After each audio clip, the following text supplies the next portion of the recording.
Mhlongo. Yebo umsonishwa njani? Siyaphila nje manje ukahle? Obingelelayo uBobo umfana wephiki odume ngelika Bobo emculweni kodwa igama lami lokuzalwa nguBonkosi kodwa kaphansi ngithu. Khuluma ngesigadla sakwangoma madoda Phakel'Mthakathi inkuzi manaka. Uyasazi isigada sawaMandlakazi? Cishe ngathi usho umgqumeli ngizoma umgqumuzo ukuthi umgqumeli.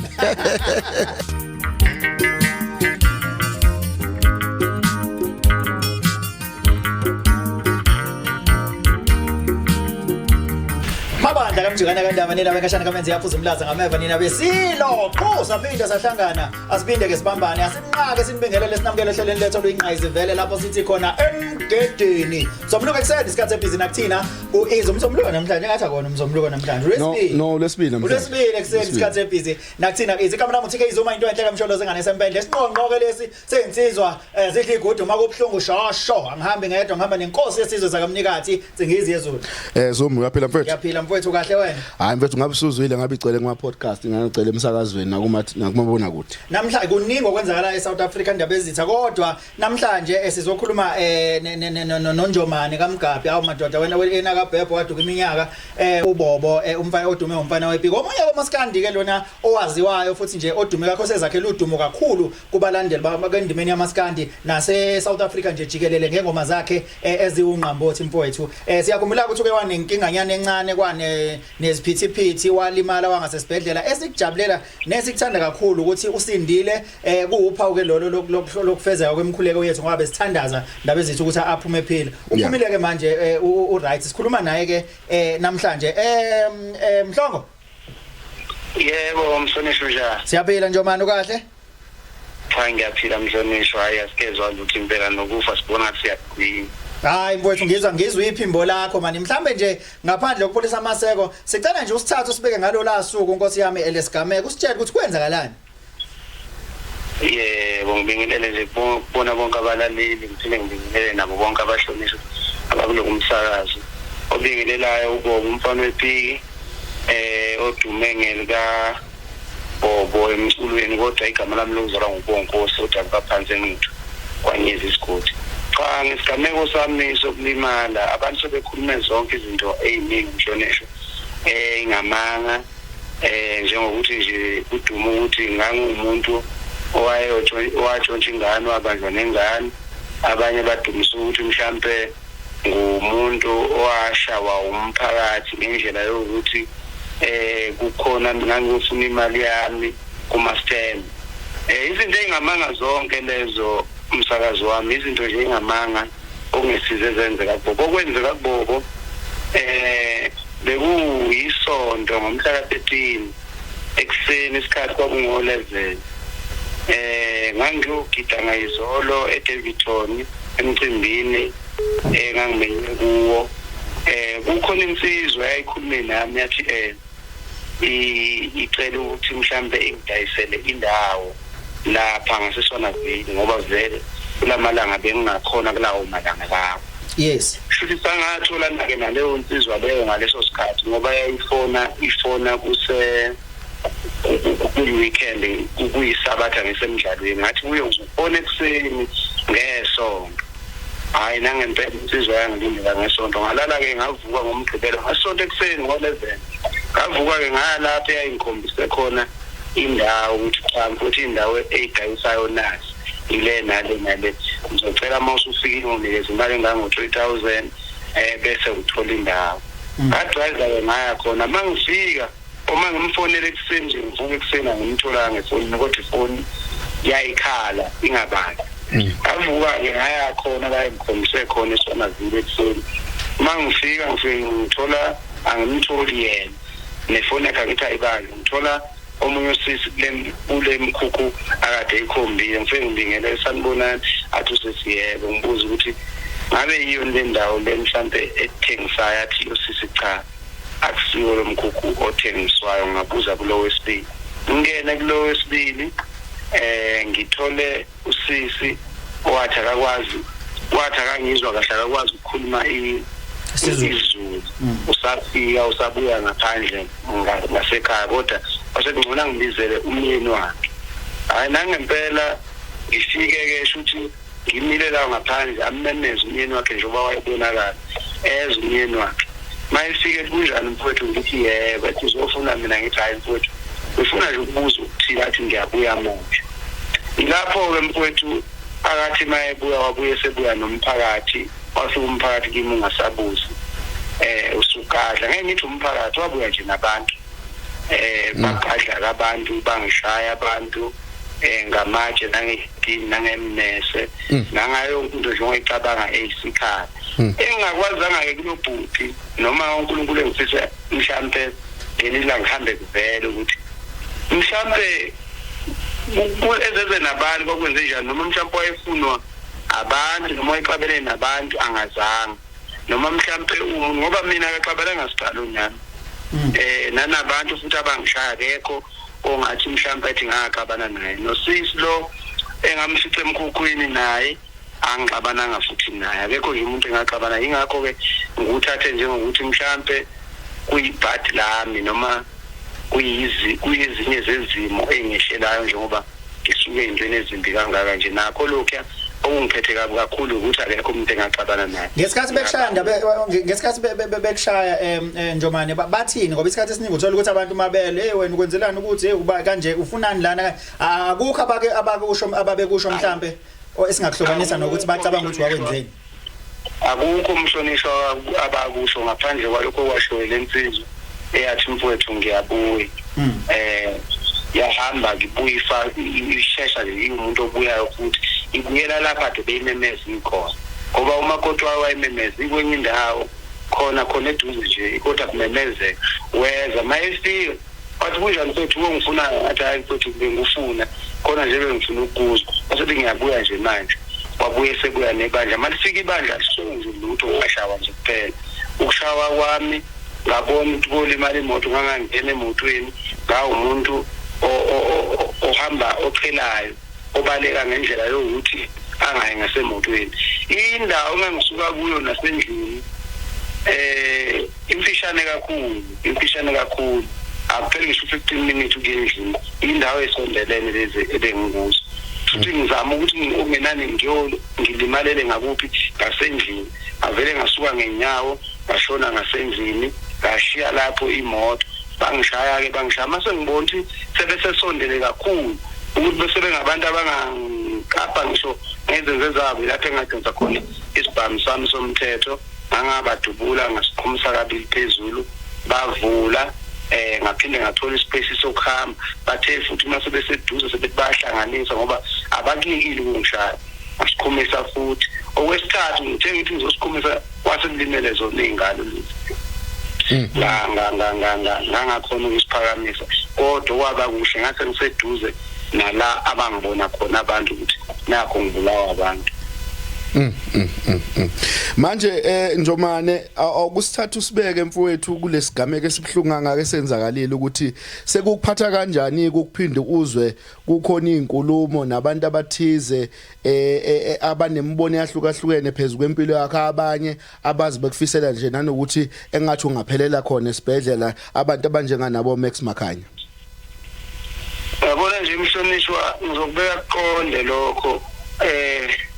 abantu intaba indlela abadlala ngayo makube ingqondo yakwa TikTok le ironga kakhulu ngoba umculo lo masuwenza endweni esuke zenza kuzo sisuke senza ezinye izinto ingabano zakhona ezokukhuthaza umculo hayi ngoba mhlawumbe kuyizingabano ezisuke ziserious ukuthi njengami ngoba ngake ngakhuluma mhlawumbe nginokukhuluma nomthandeni kanje ukuthi sengizothi umthandeni akafe kusuke kumdlalo okunye kwakho kusuke amaqiniso kuyingabana kodwa ongeke wafisela khona ukuthi omunye umuntu akafe kodwa ke engakusho nje kuqonde ubani nobani umuntu akamzondayo mayivelelwe inkinga engajabula asho noma yini ayithandayo akwengithi bathathe kanjalo abafowethu ade bekhuluma kabi ngami ukuthi mhlambe ngoba bengizonda noma abanenzondo nami bathatha ngokuthi beveze injabulo yabo lokho ke kwabanye abantu okurong kodwa kwesithi nje anginaqubu nabo anginankinga nabo benziwa izinhliziyo ukuthi mhlambe bebe abantu abagcina bekhuluma kanje ngami okubhlungu ke kimi abantu abakhuluma kanjalo akekho ngangaqabana naye akekho futhi ngazi lutho mhlawumbe ngazubuka ikhali kwami naye akube ngithi mhlawumbe amazondo omculo ngoba abantu bekhuluma njengabo nje omethi akawazi ngisho usawubona wami nami ngikhumbula mhlawumbe isihlangana mhlawumbe angazi inzondo engako ukuthi azayiqhamise phakathi kwesizwe sonke sizwe ukuthi mhlawumbe isukaphi kuyena ngoba angikhumbuli ngempela ngixabana naye ngikhumbuli futhi ngiwumuntu owakwakhuluma naye mawube ukwenza ngendlela yokulandela yomculo cha useyenze wrong mayeziqhamisa ngale andlela liya ayiqhamise ngendlela yokuthi mhlawumbe uyenza isadini lokulandela umculo iwrong mayezoyibeka kanjalo kungcono nje mabesithuka njengoba behlala besithuka emculweni sithina abaculi sesabekezela kungcono mabesithuka beshintsha abayithandayo hayi kodwa ukuthi umuntu azathatha umesi impela yena awubeke ekhanda lami ethi cha akufuneki kanjalo njomane kunemibiko kuke kwanemibiko ethi njoba usesibhedlela njena ukhulekwe ngozankosi futhi ugadiwe ingalo yomthetho ngoba mawuphuma esibhedlela ingalo yomthetho izothatha indawo yayo mhlambe bakuthathe bayogcina for imibuzo ethile mayelana nesigameko ungathini ngalokho abantu nje emhlonishwa bakhulume kakhulu izinto zakwa TikTok ezingama bayifake ekhanda akukho lapho mina ngeke ngaboshwa khona amaphoyisa angiqoqile ngenkathi ngishawa ngabantu angiqoqela ukuthi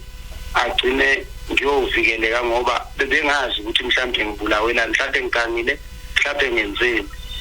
bangithatha bona kaba amaphoyisa bagcina bengisesibhedlela ukuthi ngiyothola usizo awekho futhi amaphoyisa agcine esengigadi ngathi nginecala ukuthi mhlawumbe angigada angibophe cha kwaba ukuthi ngaba nenhlanhla kulabo amaphoyisa amanye ayibona isigameko amaphoyisa abonayo ukuthi umculo alokhu kamanye check ukuthi mhlawumbe ngabe khamba kanjani angihlaselwa yini njengoba ngilapha hayi ngoba mhlawumbe ayengigadi ukuthi ngiboshiwe cha ukuboshwa angiboshwanga akukho engikuboshele ngoba akukho futhi okube ngeke ngakwenza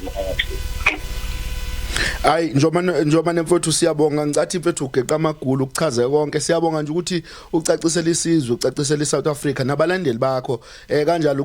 ucacisele nanabantu abamabhinca ngoba baningi kade abantu ade bekhathazekile abakuthandayo mfowethu nabalandela umculo wakho ngeqiniso siyabonga nje ukuthi usitshele kuyikona kona ngoba kuningi kade sekukhulunyiwe and ube singagcina nathi esizintatheli sigcina nathi sesikhuluma ngazo lezi zinto ezikhulunywa ku TikTok kanti sesiyayiphambanisa